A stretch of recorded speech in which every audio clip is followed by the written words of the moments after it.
મંગલમ ભગવાન વીરો મંગલમ ગૌતમો પ્રભુ મંગલમ સ્થૂલિભદ્રાત્યા જૈન ધર્મોસ્તુ મંગલમ જૈન ધર્મોસ્તુ મંગલમ. આજે હેમંતભાઈ અને જેસિકાબેનના નિવાસ સ્થાને જસ પ્રાઇવેટ ગ્રુપ સાથે આપણે થોડો સત્સંગ કરવા જઈ રહ્યા છીએ. તમારા ફેસ જોઈને હું બોલવાનો છું એટલે ધ્યાન રાખજો. I will talk according to your face. એક સ્ટોરીથી હું મારી વાત શરૂ કરું છું. એક મહાત્માજી હતા. એ મહાત્માજી પોતે પગે ચાલતા હતા, વિહાર કરતા. તો વિહાર કરતાં કરતાં એક રસ્તેથી પસાર થતા હતા.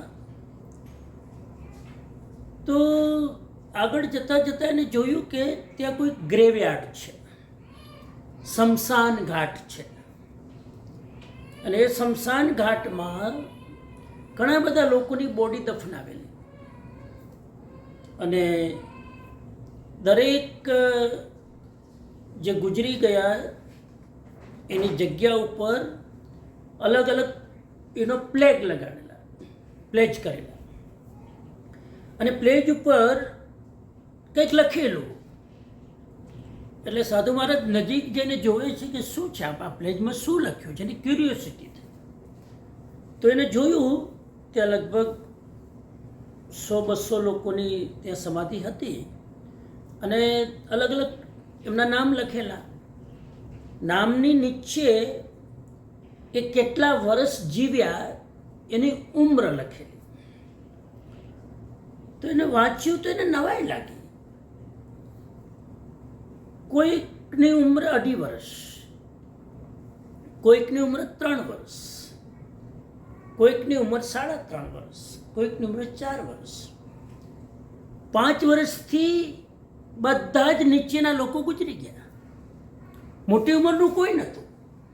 આખું ગ્રેવયાર્ડમાં, આખા એ શમશાન ઘાટમાં લગભગ 200-500 લોકોની સમાધિઓ હતી. અને બધાની ઉંમર 5 વર્ષથી નીચે. સાધુને નવાઈ લાગી કે આ ગામમાં બધા નાની ઉંમરમાં કેમ ગુજરી જાય છે? શું કોઈ ઉપદ્રવ છે ગામમાં? કોઈ મેલી વિદ્યા કરી છે? કોઈ કંઈક કરી નાખ્યું છે? કોઈની નજર લાગી ગઈ છે? કે આ ગામમાં કંઈક દૈવિક પ્રકોપ છે? શું છે ખબર નથી પડતી. એટલે એને જિજ્ઞાસા થઈ કે એનું રીઝન જાણવું જોઈએ. એટલે એ ગામમાં એન્ટ્રી કરે છે. શમશાન ઘાટથી ગામમાં, બાજુમાં ગામ હતું 1 કિલોમીટર. ગામમાં જાય છે તો ગામના લોકો તો એક્સાઇટેડ, ખુશ થઈ ગયા. વાહ, આજે અમારા ગામમાં મહાત્માજી પધાર્યા છે. બધા એને હોલ હાર્ટેડલી વેલકમ કરે છે. અને બધા કહે છે કે પધારો અમારા ધર્મસ્થાનમાં અને અમને લાભ આપો. અમારા માટે લોટરી લાગી ગઈ છે આજે. અને બધા વાતે ગાતે ગુરુ મહારાજને લઈ જાય છે ધર્મસ્થાનમાં. ત્યાં બિરાજે છે અને કહે છે કે અમારા ભાગ્ય આજે ખુલી ગયા છે. તમારે અહીંયા 8-10-15 દિવસ અમને લાભ આપવાનો છે, અમે જવા નહીં દઈએ. બોલો, સાધુ મનમાં વિચારે કે હું તો જાણવા આવ્યો છું કે આ જલ્દી કેમ મરી જાય છે. મારે કે 15 દિવસ લેક્ચર નથી આપવા. પણ લોકોનો ભાવ એવો કે તમે રોકાઈ જાઓ. સાધુને તો જાણવું હતું કે કેમ જલ્દી બાળકો કેમ બધા નાની ઉંમરમાં મરી ગયા. તો ઉપાશ્રમમાં રોકાઈ ગયા કે 2-4 દિવસ સત્સંગ કરાવું તો ધીરે ધીરે પરિચય થશે. એટલે હેમંતભાઈ જેવા મોઢું ખોલશે, પછી ખબર તો પડશે. તો એમને પ્રવચનો ચાલુ કર્યું. લોકો બહુ ભાવથી આવે, સત્સંગ સાંભળે ને વાહ, ગુરુ મહારાજ અમારું ભાગ્ય ખુલી ગયું. અને ગુરુ મહારાજને પણ બહુ આનંદ આવ્યો કે આટલા જિજ્ઞાસુ લોકો, આટલા ભાવિક લોકો. એટલે ગુરુ મહારાજને પણ થયું કે હવે અમે, મારા ક્યાં કોઈ એજન્ડા છે કે મિશન છે કે કોઈ ડેટ આપેલી છે. સાધુ મહારાજ ફકડજી બહુ કે રોકાઈ ગયા અહીંયા. સાધુ તો ભાવના ભૂખ્યા હોય, જે ભાવ છે ત્યાં રોકાઈ ગયા. અઠવાડિયું સુધી રોકાઈ ગયા. પછી કે હવે હું જાઉં, અઠવાડિયું થઈ ગયું. તો કે ના ના, થોડાક વધારે રોકાવ તો કદાચ અમારી ઉંમર વધી જાય. ઉંમર વધી જાય મારા રોકાવાથી? આ સાધુને સમજાણું નહીં. મારા રોકાવાથી આ લોકોની ઉંમર વધાઈ જાય, સમજો નહીં. સાધુ કે વોટ ડુ યુ મીન? તો કે તમે જેટલો અમને સત્સંગ કરાવો, જ્ઞાન આપો તો અમારું આયુષ્ય વધી જાય. તો કે મને સમજાણું નહીં. તો કે તમે ગ્રેવયાર્ડથી આવ્યા કે નહીં એ બાજુથી? તો કે આવ્યો ને, એટલે તો અંદર આવ્યો છું. તો કે શું જોયું તમે? તો કે કોઈ 2.5 વર્ષમાં ગુજરી ગયું, કોઈ 2 વર્ષમાં, કોઈ 3 વર્ષમાં. આ પ્રશ્નના જવાબ માટે જ હું અહીં આવ્યો છું. અને તમારા ગામમાં વાત નીકળી, તમારા ગામમાં કેમ નાની ઉંમરમાં ગુજરી જાય છે? શું પ્રોબ્લેમ છે? તો કે કંઈ પ્રોબ્લેમ નથી અમારા ગામમાં. તો પણ નાની ઉંમરમાં? તો કે અમારા ગામનો નિયમ છે, અમારા ગામમાં જ્યારે વ્યક્તિને સત્સંગ શરૂ કરે, સાધુ સંતોનું સાનિધ્ય મળે, જ્ઞાન મળે, ત્યાર પછીની જ ઉંમર ગણવામાં આવે છે. અમારે ત્યાં ઉંમરની ગણના જન્મથી નથી થતી. જ્યારે વ્યક્તિ કનેક્ટેડ થાય છે સ્પિરિચ્યુઅલી, આધ્યાત્મિક જાગૃતિ એના જીવનમાં આવે, ત્યારથી અમે એની ઉંમર ગણીએ છીએ. આમાં જે ગુજરી ગયા ને, આ 2 વર્ષ ને 2 વર્ષથી ધર્મ પામેલા હતા તો 75 વર્ષના, પણ આખી જિંદગી પૈસા કમાવાનું, ધંધામાં, પાપ કરવામાં પૂરી થઈ ગઈ. છેલ્લે 2 વર્ષ જાગ્યા, એ 2 વર્ષની જ ઉંમર છે. બાકીની ઉંમર અમે ગણતા જ નથી. સંસારમાં કેટલું જીવ્યા એ ઉંમર નથી. સત્સંગ પામ્યા પછી જે તમે જીવો છો એ તમારી રિયલ ઉંમર છે.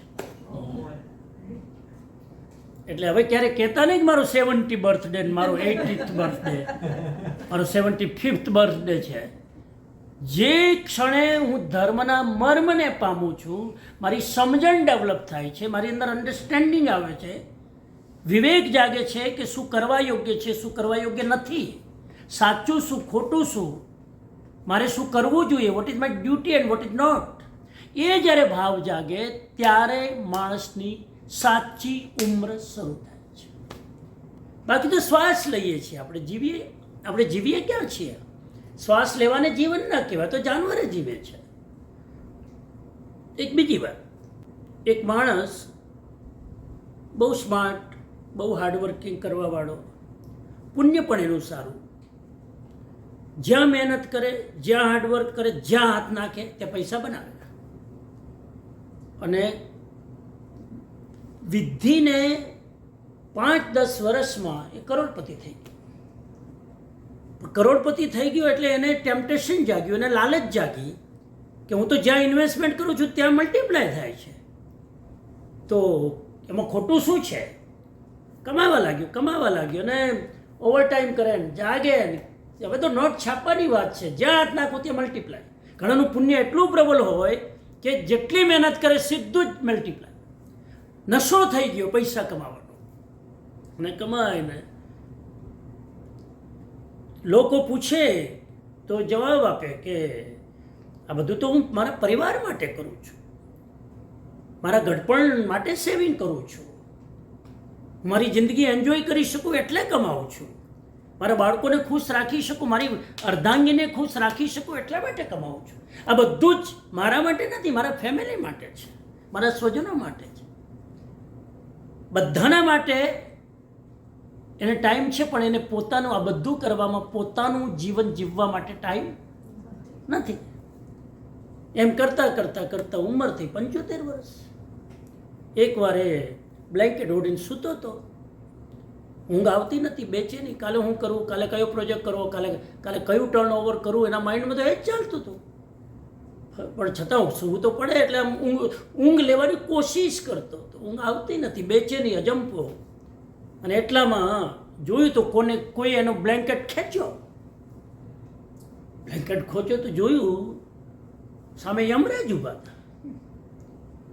યમરાજ કે બી રેડી, 5 મિનિટનો ટાઈમ છે, બી રેડી, અને ચલો. તો કે ક્યાં? તો કે બસ હું જ્યાં લેવા આવ્યો ત્યાં, હું યમરાજ છું, ક્યાં લઈ જાઉં તમને? તો કે રેડી થઈ ગયો. એકદમ ગભરાઈ ગયો. એને કીધું હું તમને 5 કરોડ રૂપિયા આપું, મને 1 દિવસ આપો. 5 કરોડ રૂપિયાની ડીલ કરું છું, મને 1 દિવસ મારા માટે આપો. યમરાજ કે હું લાંચ લેતો નથી. અમારી આ બીમારી ધરતીની હજુ ઉપર પહોંચી નથી. જે દિવસે પહોંચશે ત્યારે વિચારીશ, અત્યારે તો રેડી. 5 મિનિટ, તારી 1 મિનિટ કાઉન્ટ થાય છે. બી રેડી. તું જેટલું આર્ગ્યુ કરીશ પછી ચાન્સ નહીં મળે. હજુ 5 મિનિટ છે. એને કીધું હું તમને 20 કરોડ આપું, મને 2 કલાક આપો. ના મળે 2 કલાક. કીધું ને તો તૈયાર થઈ જાવ, યમરાજ છું અને તારે ચાલવું પડશે. બિસ્તરા પોટલા રેડી કરો, 3 મિનિટ બાકી છે. થયું કે હજુ તો જીવવાનું તો ચાલુ રહી જ ગયું. આ બધું ભેગું કર્યું રિટાયરમેન્ટ માટે, અને રિટાયરમેન્ટ ગણતો હતો કે 75 સુધી ખેંચી લઉં. હવે તો આયુષ્ય 100 વર્ષનું થઈ ગયું છે. માણસ કેવું કેલ્ક્યુલેટિંગ કરે એનું લાલચી મન, અને આવીને ઊભો રહ્યું. એને કીધું ગમે તે ભલે મને લઈ જાઓ, મને મને મને 5 મિનિટ આપો, મને 5 મિનિટ આપો. રડવા લાગ્યો, આજીજી કરવા લાગ્યો, ધ્રુસકે ધ્રુસકે રડે. 5 મિનિટ. તો કે આમ તો હું આપતો નથી, પણ હવે તારી આટલી વેદના જોઈને મારું દિલ પીગળી ગયું છે. 5 મિનિટ આપી જા. એક મને લેટર લખી દેવા દો 5 મિનિટનો, પછી મને લઈ જાઓ. અને એ 5 મિનિટ આપી એમાં લખે છે કે આખી જિંદગી મેં એન્જોય કરવા માટે ભેગું કર્યું, પરિવાર માટે ભેગું કર્યું. આખી જિંદગી મેં એમાં હોમી નાખી, મલ્ટીપ્લાય કરતો ગયો, એના માટે જૂઠ બોલ્યો, પાપો કર્યા, બધું જ કર્યું. અને આમાંનો એક પણ પૈસો હું એન્જોય કરી શક્યો નથી. એટલે હે દુનિયા વાલે, હે મારા મિત્રો, સાવધાન રહેજો. આજનો દિવસ આજે જીવી લેજો, કેમ કે કાલે કાલ નથી આવવાની, કાલે કાળ આવવાનું છે. એટલે જાગી જજો. આવું લખી પરિવારમાં, આપણી ભાષામાં હોય તો ફ્રીજ ઉપર સ્ટીક કરી અને કે હવે લઈ જા. કમસે કમ દુનિયાને મરતા મરતા આટલું કહેતો જાઓ કે મારી જિંદગી ગઈ, પણ હવે તમે ધ્યાન રાખજો. કહેવાનો અર્થ એ છે કે માણસ આખી જિંદગી બીજાના માટે કરે છે, આખી જિંદગી બીજાના માટે દોડે છે, પણ જે બહુમૂલ્ય જિંદગી જીવવા માટે મળી હતી, ઇનોસેન્ટ આનંદ માટે મળી હતી, મસ્તી માટે મળી હતી, જોયફુલ મોમેન્ટ માટે મળી હતી, કંઈક પુણ્ય કરવા મળી હતી, કંઈક સારું કરવા મળી હતી, કોઈને મદદ કરવા મળી હતી, એ બધું જ પેન્ડિંગ પ્લાનિંગ જે હતું એમને એમ રહી ગયું અને પાપ કરીને જિંદગી પૂરી. તો ઇમ્પોર્ટન્ટ વસ્તુ એ છે કે દુનિયાની બેસ્ટ વસ્તુ હ્યુમન લાઈફમાં જે છે એ છે કે ક્વોલિટીવાળી જિંદગી જીવી લો. એક સિમ્પલ ક્વેશ્ચન કરું તમને. તમે આફ્રિકામાં જાઓ, તમે ઇથોપિયામાં જાઓ, ઇન્ડિયામાં પણ તમે જાઓ, તમે જે સુખ અત્યારે ભોગવી રહ્યા છો મટીરિયલી, એ સુખ હજુ એ લોકો કલ્પના પણ કરી શકતા નથી. એમના ઇમેજિનેશનમાં પણ હજુ નથી. રિયાલિટીની વાત તો દૂર, કલ્પના પણ આવી નથી કરી શકતા કે દુનિયામાં કોઈ એવો ખૂણો છે જ્યાં લોકો આવું સુખ ભોગવી રહ્યા છે જે સ્વર્ગમાં પણ નથી. મારો સળગતો પ્રશ્ન એ છે કે are you extremely happy and joyful? આજે મોત આવતું હોય તો are you content and happy to go? જોઈએ છે તમને શું કમી ભાઈ? છતાં આપણે હેપી એટલા માટે નથી. સાંભળી લો છેલ્લું વાક્ય આજનું. છતાં આપણે આટલું બધું મળ્યા છતાં આપણે હેપી નથી. એનું એક કારણ, વધારે મેળવવાની લાઈમાં જે મળ્યું છે એને એન્જોય કરી શકતા નથી. એમ આઈ રાઈટ? જે મળ્યું છે એ એન્જોય કરશો તો પણ ખૂટવાનું નથી, પણ પેલી લાલચ વધારે મેળવવાની લાઈમાં આપણે અત્યારની ક્ષણને માણી શકતા નથી. હજુ મારા પ્લાનિંગ રહી ગયા, હજુ મારું આ કરવાનું રહી ગયું, હજુ મારું આ કરવાનું રહી ગયું. ગુજરાતીની કેટલી સરસ કહેવત છે, રાતના સૂવા માટે પથારી તૈયાર કરી અને પથારી તૈયાર કરવામાં જેટલો ટાઈમ વયો ગયો, હવાર પડી ગઈ, હુવાનું રહી ગયું. પથારી તૈયાર કરવામાં કર્ટેન બંધ કરે ને, જીરો લાઇટ લાવે ને, પેલું કાચબા છાપ મૂકે ને, પેલું મચ્છરદાવનો પ્લાનિંગ કરે ને, પેલા શૂઝ બહાર કાઢે ને, નાઇટ ડ્રેસ, આખી રાત તૈયારી કરવામાં હુવાની તૈયારી થઈ ગઈ, હુવાનું. આ પથારીની વાત નથી, આ હુવાની વાત નથી, આખી જિંદગીમાં એ જ કરીએ છીએ કે રિટાયરમેન્ટ પછી જિંદગીને એન્જોય કરશું. રિટાયરમેન્ટ પછી આવે છે, એક્સપાયર પહેલાં થાય છે. રિટાયર્ડ અને એક્સપાયર આ બેમાં રિયાલિટી એ છે કે ઘણા લોકો રિટાયર્ડ થતાં પહેલાં એક્સપાયર થઈ જાય છે. એ વ્યક્તિનું દુર્ભાગ્ય છે કે રિટાયર્ડ પહેલાં એક્સપાયર થાય છે. પહેલાં એક્સપાયર થવું જોઈએ કે રિટાયર્ડ શબ્દ આપણા કલ્ચરમાં નથી. આ કહી દઉં, આ ડિપ્રેસિવ શબ્દ છે. રિટાયર્ડ એટલે આ બંધો હવે કોઈ કામનો નહીં. વેરી ડિપ્રેસિવ ડેફિનેશન છે. રિટાયર્ડનો મતલબ શું? આ ગયો, હવે કોઈ કામનો નહીં, no energy, no power to do anything, હવે રિટાયર્ડ, નવરો. આપણે ત્યાં ઇન્ડિયામાં રિટાયરમેન્ટ શબ્દ છે જ નહીં. આપણે તે શબ્દ છે બ્યુટીફુલ, નિવૃત્તિ શબ્દ છે. અને નિવૃત્તિનો મતલબ છે, નિવૃત્તિનો મતલબ નિષ્ક્રિયતા નહીં. નિવૃત્તિનો મતલબ સોફા ઉપર બેસીને ઈશ્વર્યા રાયના મૂવી જોવાનું નહીં. રિટાયરમેન્ટનો મતલબ છે હવે મનપસંદ પ્રવૃત્તિ કરવાની. હવે જે મારા શોખ અધૂરા રહી ગયા છે જિંદગીના, એને ફૂલફિલ કરવાના. મને વાંચવાનો શોખ છે, મને યોગા કરવાનો શોખ છે, મને સેવા કરવાનો શોખ છે, મને સ્પોર્ટ્સ રમવાનો શોખ છે. એ શોખ જો તમે પૂરા ન કરી શકો તો આપણી જિંદગી ગુલામી સિવાય બીજું નથી. ઘણા લોકો દુર્ભાગ્યથી નોટ છાપવાનું માત્ર મશીન બનીને રહી જાય છે. જિંદગીમાં શું કર્યું તો કે ડોલર છાપ્યા, પછી ભોગવાનું કોણ? વિલ કોના નામનું? છોકરાઓ એન્જોય કરશે. લગભગ લોકો એટલું બધું કમાય છે, કોના માટે? મૂકી જાય છોકરાઓ માટે. એટલે દરેક મા બાપ એવું સમજે છે કે અમારા છોકરા તો હાવ ડમ છે, કમાવાના જ નથી, એટલે મૂકીને જાય. એટલું હાર્ડવર્ક કરે. અરે છોકરાઓ તો ઓલરેડી અત્યારે આપણા કરતાં ડબલ કમાય છે. એ છોકરાઓને તમારી કાંઈ જરૂર નથી. કોઈ તમારી જરૂર છે, તમારી પાસે છે એની જરૂર નથી. કોઈ છોકરાને પૂછી જો જરૂર છે? ઇન્ડિયામાં રાહ જોતા બાપો જાય તો આવે, અહીંયા કોઈને નથી પડી.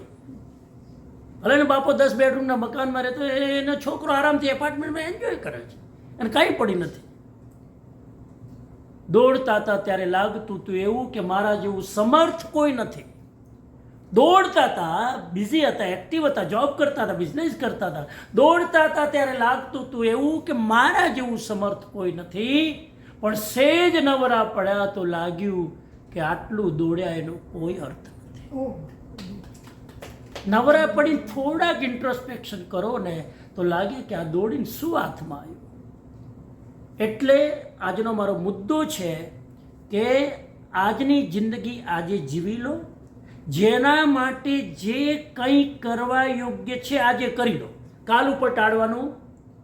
હા, એ તો તમને જ્ઞાન હોય કે કાલ હું જીવવાની છું તો પ્લાન કરો કાલનો. મોસ્ટ ઇમ્પોર્ટન્ટ વસ્તુ એ છે કે જે કંઈ મનમાં છે, તમે જો બચપન આપણું ગયું રમવા કૂદવામાં, જવાની ગઈ ભણવામાં, જ્ઞાન અર્જિત કરવામાં, ડિગ્રી લેવામાં, અને જવાની પછી ફેમિલી માટે બિઝનેસ, જોબ, એમાં પૂરું થયું. રિયલ જિંદગી જીવવાનો ટાઈમ છે આફ્ટર 65. સાંભળો છો મારું વાક્ય? રિયલ જિંદગી, બેસ્ટ જિંદગી જીવવાનો ટાઈમ, ગોલ્ડન પીરિયડ લાઈફનો કયો? 65 to 80 અથવા જેટલું જીવો એટલું. That is the golden time. You are fortunate કે તમારી પાસે 65 to 80 યર્સનો ટાઈમ છે. અને આ ટાઈમમાં જો તમે તમારું અંદરની ડિઝાયર પ્રમાણે ને વિશ પ્રમાણે જીવી ન શકો તો કોઈ અર્થ નથી. વિચાર કરો કે ભાવથી સમજણપૂર્વક સત્સંગ કેટલો કર્યો. વિચાર કરો, ભાવથી પૂરી સ્થિરતાપૂર્વક વર્ષમાં, 2 વર્ષમાં, 3 વર્ષમાં કયું એક પુસ્તક વાંચ્યું. વિચાર કરો, મેં ધ્યાનથી જેન્યુઅનલી એકાગ્ર ચિત્ત થઈને એક માળા ક્યારે ગળી. વિચાર કરો, દેરાસરમાં જઈને ભગવાન સામે બિરાજમાન છે, મેં 10 મિનિટ દિલથી એમની સાથે કનેક્ટ કેટલો થયો. આ જો ન કરી શકું તો આપણો વહેવાર તો ફોર્મેલિટી છે જ, આપણો ધર્મ પણ ફોર્મેલિટી છે. આપણે ધર્મ પણ કરવા ખાતર કરીએ છીએ, અથવા સમાજના સારા માટે કરીએ છીએ, અથવા તો કોઈક આપણને વારંવાર પ્રેશર કરે, ખરાબ લાગશે કે તું હવે 3 મહિનાથી દેરાસરમાં દેખાતી કેમ નથી, દેખાતો કેમ નથી, હાલો જરા જઈ આવી, થોડા ફ્રેન્ડે મળી લે ને. આપણો ધર્મ પણ ફોર્મેલિટીનો, આપણો સંસાર પણ ફોર્મેલિટીનો, ક્યારેય આપણે અંદરથી કનેક્ટ થયા નહીં. એટલે આ સમય છે જાગૃતિનો. નહીં તો આપણી ઉંમર હજુ ગણવાની શરૂ થઈ, હજુ ઉંમર શરૂ નથી ગણવાની. હા, હું કંઈ એબ્સોલ્યુટલી નથી બોલતો. આમાંથી ઘણા સ્વાધ્યાય કરતા હશે, ઘણા મેડિટેશન કરતા હશે, ઘણા ઘરે બેસીને બુક વાંચતા હશે, કદાચ લેક્ચર સાંભળતા હશે, પણ quality time for your Bing, બાળકો માટે જીવ્યા, પરિવાર માટે જીવ્યા, હસબન્ડ વાઈફ માટે જીવ્યા, સ્વજનો માટે જીવ્યા, આ ટાઈમ છે છેલ્લો ક્વોલિટી ટાઈમ પોતાના માટે જીવવાનો. એ જીવી જશું ને તો મોત આવશે ત્યારે 2 ઘટના બને છે. એક ઘટના એ બને છે, એક છોકરો હતો, બહુ મસ્તીથી જીવતો હતો, આનંદ, જોલી, મૂડ બધું સારું હતું, અને બહુ સક્સેસફુલ, બહુ લવિંગ, ઘરમાં પ્રિય, બધાનો પ્યારો. ખબર નહીં 30-35 વર્ષ થયા ને એવી લાલચ આવી. લાલચમાં જૂઠું બોલવા લાગ્યો, ચોરી કરવા લાગ્યો, ઠગવા લાગ્યો લોકોને, લોભની વૃત્તિ પૂરી કરવા બધું જ દુરાચાર કરવા લાગ્યો. ખોટી લાઈનમાં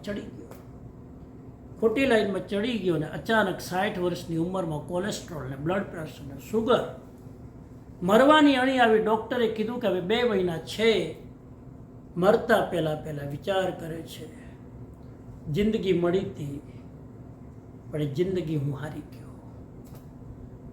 આઈ લોસ્ટ માય લાઈફ.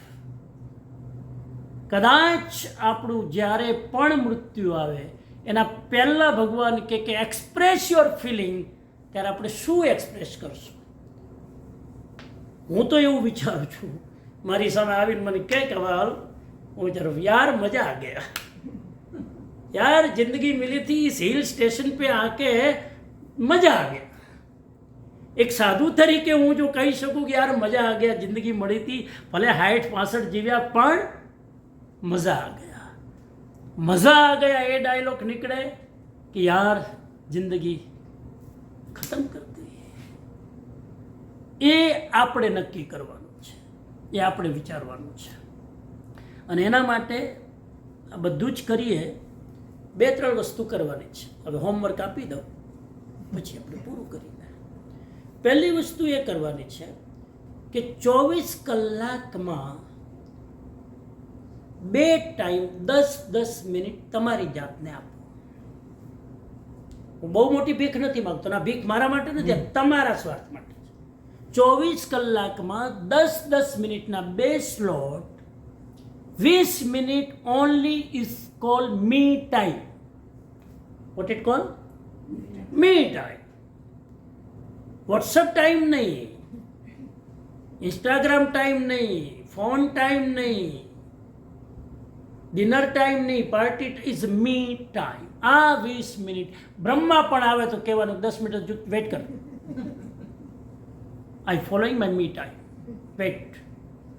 આ મી ટાઈમ જો તમે 10 મિનિટ સવારે, 10 મિનિટ રાતના કાઢી શકો, એમાં તમે જ હોય, બીજું કોઈ ન હોય, તો મૃત્યુ વખતે તમે ઓળકાર લેતા લેતા મરી શકો. મીન્સ કન્ટેન્ટમેન્ટ સાથે ને સેટિસ્ફેક્શન સાથે મરી શકો. નંબર 1.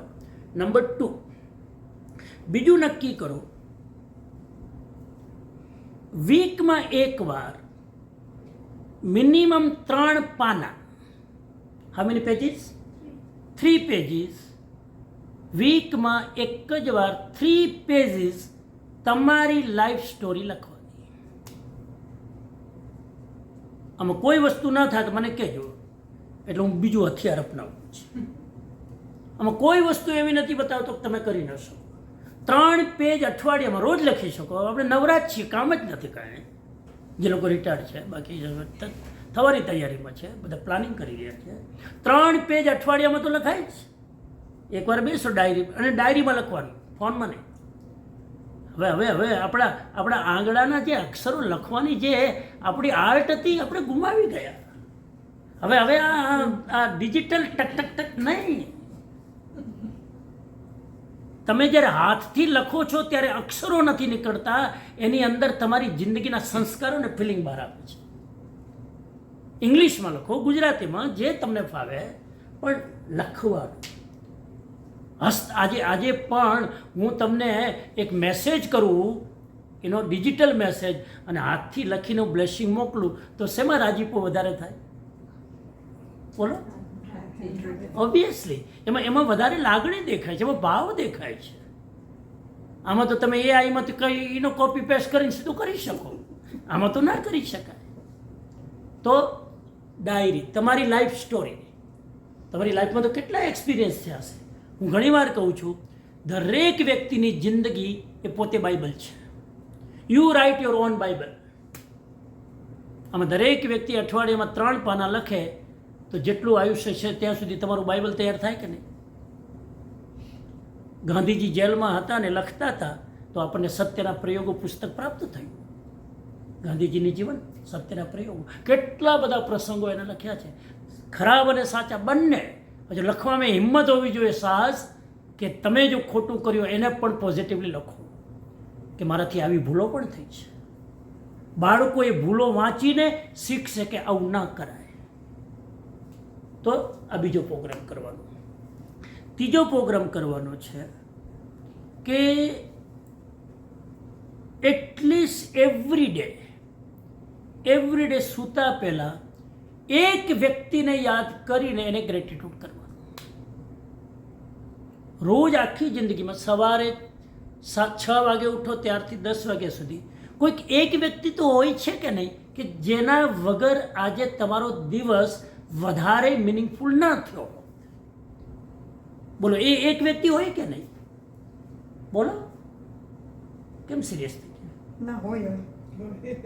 એક વ્યક્તિ આખા 24 કલાકમાં, અરે કોઈને જોઈને સ્માઇલિંગ કરવાનું મૂડ થયું, સાહેબ, એ પણ આપણા માટે ગ્રેટિટ્યૂડ છે ને. આપણને કોઈ રાઈડ આપી, આજે હું ડાયરી લખું તો હું કહું કે અમારા શું નામ બેન, વિદ્યાબેન, હું કહું કે વિદ્યાબેન મને લઈ નહીં આવ્યા. મારા માટે આનંદની વાત. કોને આ દેશમાં ટાઈમ છે? અરે બાજુમાં રહેતા હોય તોય ના આવે. તમારે લાભ લેવો છો તમે આવો લેવા, હું નથી આવવાનું, તો બિઝી છું. હું તો રિટાયરમેન્ટનો પ્લાન કરું છું.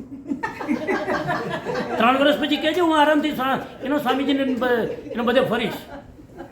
અત્યારે મારી થોડી રિટાયરમેન્ટની ઉંમર છે, 2 વર્ષ મને કરી લેવા દો. તું લઈ આવ, લાભ તારે લેવાનો, હું ખેંચી લઈ આવું.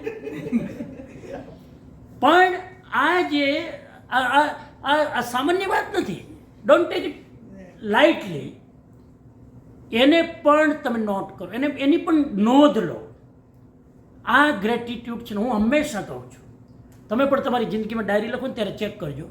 કોઈ પણ માણસ બુદ્ધિથી સફળ નથી થતો, ના કોઈ પણ માણસ મહેનતથી સફળ થાય છે.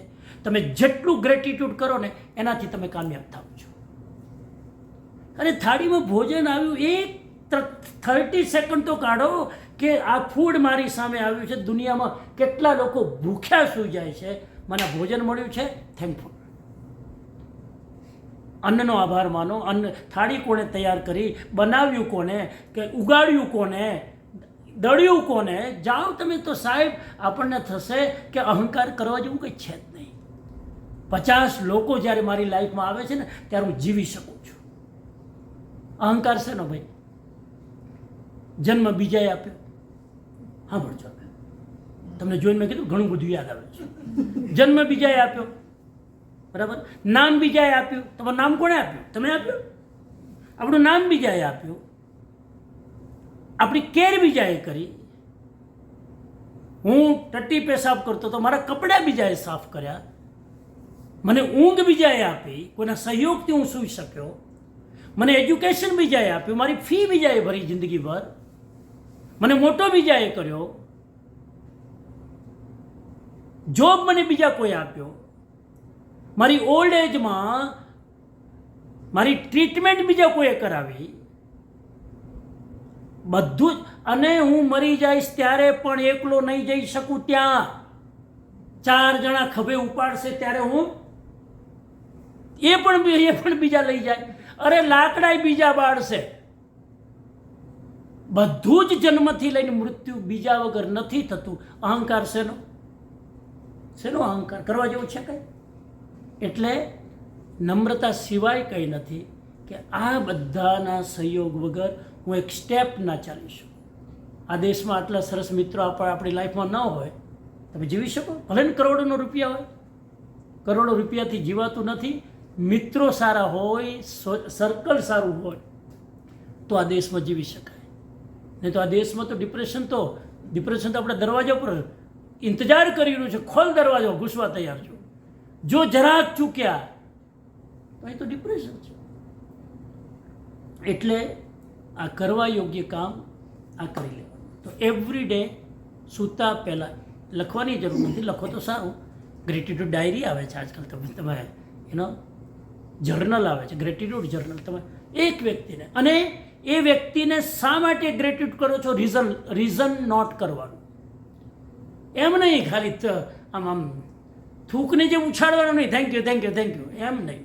થેન્ક યુ ફોર વોટ, એ રીઝન આવવું જોઈએ. Thank you for give me right, thank you for serving dinner, thank you for give me breakfast, thank you to at least you give me smiling. નાનું એક્ટ પણ. એટલે કંઈ ન કરી શકો તો સવારે ઉઠીને હસબન્ડ વાઈફને સ્માઇલિંગ કરો, કેમ છો, આજે ઊંઘ આવી? નાની નાની ખુશી છે ને, કરોડો રૂપિયાથી બહાર બુકે લઈને આવો એનાથી નથી આવતી. ખાલી તમે આ ભાઈઓને વિનંતી કરું કે અઠવાડિયામાં એક વાર કહો, આજે ચાય હું બનાવવાનો છું. ચાયની વેલ્યુ નથી કેવી બનાવી એની વેલ્યુ, તો ભાવની વેલ્યુ છે. આજે રિલેક્સ, આજે હું બનાવીશ. મને નથી ભાવતી, મને શીખવાડ, મને ટ્રેન્ડ કર. પણ વાય નોટ, હું કેમ ન કરી શકું? ખુશી નાના નાના કામથી મળે છે. એટલે હવે આ જિંદગીમાં તો એ જ કરવાનું છે ને. આર્ગ્યુમેન્ટ, હજુ આ ઉંમરમાં આર્ગ્યુમેન્ટ કરતું ના, તારે વ્યાખ્યાનમાં જવું છે, હું નથી જતી વ્યાખ્યાનમાં. Most boring activity. હા, સમટાઈમ આપણને ન પણ ગમે તો એની ખુશી માટે ચલો. મારી ખુશી માટે 10 વાર ડિનર નથી કરવું તોય મારી સાથે આવ્યો છે. આજે મારી ઈચ્છા નથી પણ એની ખુશી માટે હું જાઉં. મને લેક્ચર ના આપવું ગમે પણ તમારી ખુશી માટે હું મારી ખુશીને સાઈડમાં કરીને પણ તમારી ખુશી માટે આપું. ઓલવેઝ કંઈ આપવાનું મને ના ગમે, પણ મારા નિમિત્તે જો 10 વ્યક્તિ ખુશ થતા હોય તો એનાથી હેપીએસ્ટ મોમેન્ટ શું હોઈ શકે? આ કરવાનું, આ બીજો વાવવાના છે. બાળકને ફોન કરો ત્યારે આ કરો. સિમ્પલ વસ્તુમાં ખુશી મળે. Don't share any negative. 3 મહિના થઈ ગયો ફોન જ નથી કરતો. Don't talk negative way. 3 મહિના પછી પણ તમે વાત કરી શકો છો ને. કેટલાય એવા મા બાપ છે કે એના બાળકો સાથે બોલવાનો સંબંધ નથી. આ દેશની વાત કરું છું. તે અનહેપી, ડિસ્કનેક્ટેડ. અને આપણા બાળકો જોવા ઝંખે છે, આપણી સાથે વાત કરવા ઝંખે છે. We are so fortunate. આ દેશમાં વારંવાર કહું છું. આજે મેં સની સાથે મળ્યા, એમના બાળકો સાથે. It's a joyful moment, right? આનાથી શું જોયફુલ મોમેન્ટ હોય? સ્વર્ગની આકાંક્ષા ન રાખો. સ્વર્ગમાં આનાથી વધારે સારું નથી, હું તમને આ ગેરંટીથી કહું છું. હવે આટલું કોન્ફિડન્સલી કહું છું, છતાં તમે અહીંયા જ સ્વર્ગ છે સાહેબ. તમે 2 કલાક કોઈ સાથે નિર્દોષતાથી વાત કરો, આ સ્વર્ગ છે. ત્યાં દેવતાઓ ઝઘડી રહ્યા છે. ઉપર તમે એમ માનો કે ત્યાં શાંતિ, ત્યાં દેવતાઓ ઝઘડે છે. છેલ્લી વસ્તુ, સૌ સાથે મૈત્રી ભાવ રાખવાનો, કોઈનું બગાડીને જવાનું નહીં. આ મોસ્ટ ઇમ્પોર્ટન્ટ. જૈનિઝમ કે છે ફોરગિવનેસ, મિચ્છામિ દુક્કડમ. આખા દુનિયામાં એક એવો ધર્મ છે જૈનિઝમ કે ફોરગિવનેસનો ફેસ્ટિવલ મનાવે, ક્ષમાનું પર્વ મનાવે. કોઈ ધર્મમાં ક્ષમાનું પર્વ જોયું? લોકો પીએચડી કરે ક્ષમાની, પણ એના 50 દુશ્મનો ફરતા હોય. પીએચડી કરી. મેં તો ફોરગિવનેસ ઉપર પીએચડી કરી, હાર્વર્ડમાં પીએચડી કરી ફોરગિવનેસ ઉપર. અને દુશ્મનો ફરતા હોય. જૈન શાસ્ત્ર કહે છે કે તમે જો કોઈની સાથે શત્રુતા રાખી, કોઈ પણ એક જીવ પણ શત્રુતા રાખીને જો એ જીવનું આયુષ્ય પૂરું થઈને વ્યંતર બન્યો, વ્યંતર એટલે સ્પિરિટ, ભૂત પ્રેત, યક્ષ, પિશાચ, રાક્ષસ, કિન્નર, અને આને કહેવાય વ્યંતરીઓની, હલકી જાતિના દેવતા, જેનું કામ માત્ર રિવેન્જ લેવા માટે જ જન્મ લે. તમે શત્રુતા કરી એનું રિવેન્જ લેવા માટે જન્મ લે. વ્યંતર યોનિમાં, ભૂત પ્રેતની યોનિમાં. જૈન દર્શન ભૂત પ્રેત યોનિને માને છે. ભૂત પ્રેત એ હંબક નથી, એ યોનિ છે જે મનુષ્ય યોનિ. આપણે તે 84 લાખ યોનિ છે, એમાં ભૂત પ્રેત યોનિ છે. એટલે જો કોઈની સાથે તમે બગાડશો અને જો એ વ્યંતર યોનિમાં ગયા, તો વ્યંતર યોનિમાં તો અવધિ જ્ઞાન હોય ને બધું ખબર હોય, ગયા જન્મ શું અને મારી સાથે કર્યું એ બદલો લે. રાજકોટમાં એક અમારે ત્યાં એનઆરઆઈ સોસાયટી છે. રાજકોટમાં એનઆરઆઈ સોસાયટી છે. એક બંગલાની કિંમત 12 કરોડ રૂપિયા. અને હું ત્યાં ગયો એકવાર, તો મેં જોયું કે લગભગ 50-60 બંગલા છે. 3-4 બંગલામાં જ માણસ રહે, 5 બંગલામાં જ, બાકી ખાલી પડે. મેં કીધું આટલું મોટું ઇન્વેસ્ટમેન્ટ ખાલી બંગલા, આનું કારણ શું? ત્યારે કોઈએ કીધું કે અહીંયા તો ભૂત રહે છે, ભૂત રહે છે અહીંયા આ સોસાયટીમાં. અને એવી ચર્ચા કે સોસાયટી ફેલાણી, લોકો 12 લાખના એપાર્ટમેન્ટમાં રહેવાનું પસંદ કરે પણ 12 કરોડ ત્યાં ના. ભૂત. Chicagoનું એક family, very modern, practical. They don't believe all this stuff nonsense, ભૂત પ્રેત. I don't believe. રાજકોટનું એનું વતન અહીંથી શિકાગોથી રાજકોટ ગયો, ઇન્વેસ્ટમેન્ટ કરવું હતું, સ્ટોકમાં ખૂબ પૈસા બનાવ્યા હતા. ત્યાં જઈને એને કીધું કે આપણે એનઆરઆઈ સોસાયટીમાં એક બંગલો લઈ લઈએ. ને બહુ પ્રેક્ટિકલ, એક ભૂત પ્રેત અમે નથી માનતા, અમને ભૂત પ્રેત કંઈક. તો ક્યાં એક બંગલામાં બેલ મારી તો દરવાજો ખોલ્યો. તો કીધું કે અમે સાંભળ્યું છે બંગલો વેચવાનું. તો કે હા વેચવાનું. તો કે ખરાબ ના લાગે તો પ્રશ્ન પૂછ્યો. તો કે બોલો, અમે સાંભળ્યું છે કે અહીંયા ભૂત પ્રેત રહે છે, સાચી વાત? તો કે મને ગુજરાત 150 વર્ષ થયા છે, ખબર નથી.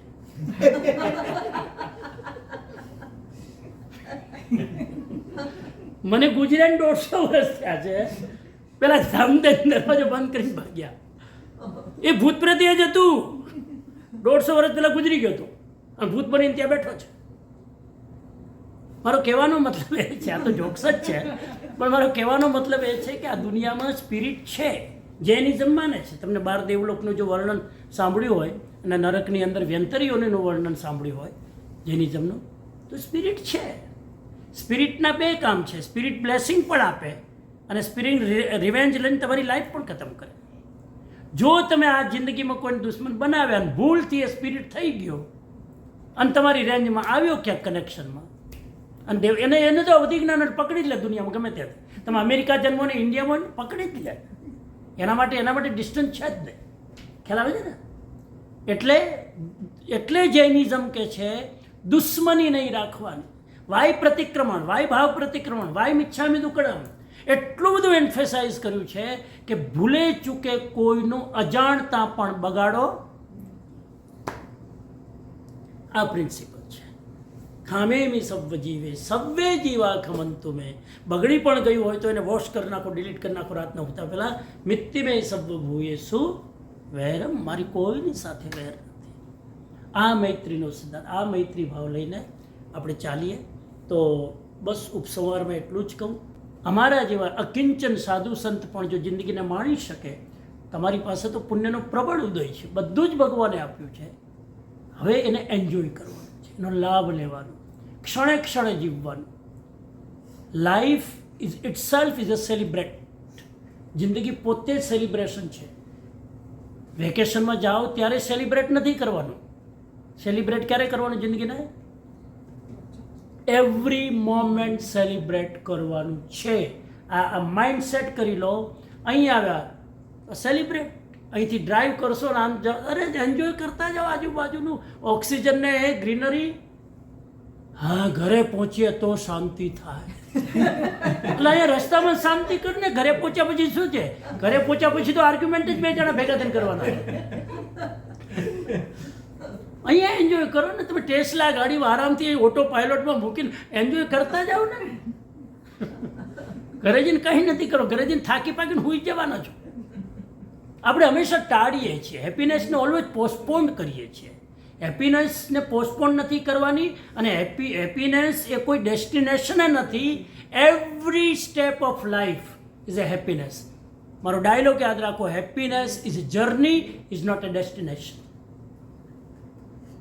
Happiness is a journey, is not a destination. નથી શોધતા નહીં કે આટલું આટલું કરી લો તો મળશે. કાંઈ નથી મળવાની. જર્નીમાં જ હેપી રહેવાનું છે. હું તમારી જર્નીમાં જ હેપી રહું છું. હંમેશા ખુશ રહો, હંમેશા હસતા રહો, હંમેશા પ્રસન્ન રહો. પ્રસન્નતાથી મોટું કંઈ દુનિયામાં નથી. અને પ્રસન્ન રહેવાની ચાવી છે, હજુ કહી દઉં તમને, ઓવર ટાઈમ થાય છે તોય કહી દઉં. પ્રસન્ન રહેવાની ચાવી છે, જે નથી એને ન જુઓ, જે છે એને જુઓ. કમ્પ્લેન કરવી હોય તો 50 કરી શકાય. આનંદમાં રહેવું હોય તો કેટલીય વસ્તુ જે તમારી પાસે છે દુનિયામાં કોઈ પાસે નથી. એ ફીલ કરીને આપણે આનંદથી જીવીએ. બહુ જ મારી પ્રસન્નતા વ્યક્ત કરું. આજે છેલ્લા હું 4 કલાકથી અહીંયા છું. પહેલી વાર આ એરિયામાં આવ્યો એકચ્યુઅલી. અને સની સાથે અમે 1-2 કલાક બેઠા મારા સાથે, પરિવાર સાથે. ખૂબ આનંદ આવ્યો. અને આ જ વસ્તુ કરવાની છે. ઘણીવાર લોકો પાસે પૈસા બહુ હોય પણ સંબંધો ના હોય. મારી દૃષ્ટિએ પૈસા કરતાં પણ મોટો ધનવાન એ છે જેની પાસે સંબંધોની મૂડી છે. કેમ કે સંબંધો હશે તો માણસ ખુમારીથી જીવી શકશે. એટલે યુ આર સો ફોર્ચ્યુનેટ કે તમને સારા મિત્રો છે. હજી કીધું મેં કીધું વિદ્યાબેન તમે કેમ મને કે મારા બેસ્ટ ફ્રેન્ડ છે, મારા ફ્રેન્ડ છે. તો આ વસ્તુને ખેંચી લઈ આવે છે. તો આ ભાવ અને આ દેશમાં, ઇન્ડિયામાં તો ઇઝીલી અવેલેબલ છે, પણ આ દેશમાં આ વસ્તુ વગર માણસ જીવી ન શકે. એટલે એ સંબંધોની સંપત્તિ જેટલી વધારતા રહેશો એટલું આનંદથી જીવી શકશો. અને 3-4 સૂત્રો મેં આપ્યા છે. Simple write your gratitude for 1 person every day. અને એવરી ડે ડિફરન્ટ પર્સન. 1 મહિના સુધી રિપીટ ન થવું જોઈએ. હજુ એવું નહીં ને એક નહીં કે મારા હસબન્ડનો આભાર, મારા હસબન્ડનો આભાર, મારા હસબન્ડનો આભાર. પછી એ રૂટીન થઈ જાય. તો પછી એ તમે તમારી જાતને કષ્ટ આપવા નથી માગતા, એટલે સામે છે એનું લખો છો. Every day different. તો એના માટે વિચારવું પડે, એના માટે પ્લાનિંગ કરવું પડે, એના માટે સેન્સિટિવિટી લાવવી પડે, કમ્પેશન લાવવું પડે. તો તમને એ દેખાય, નોટિસ થાય.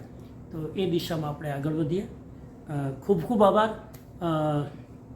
હેમંતભાઈ અને જેસિકાબેનનો.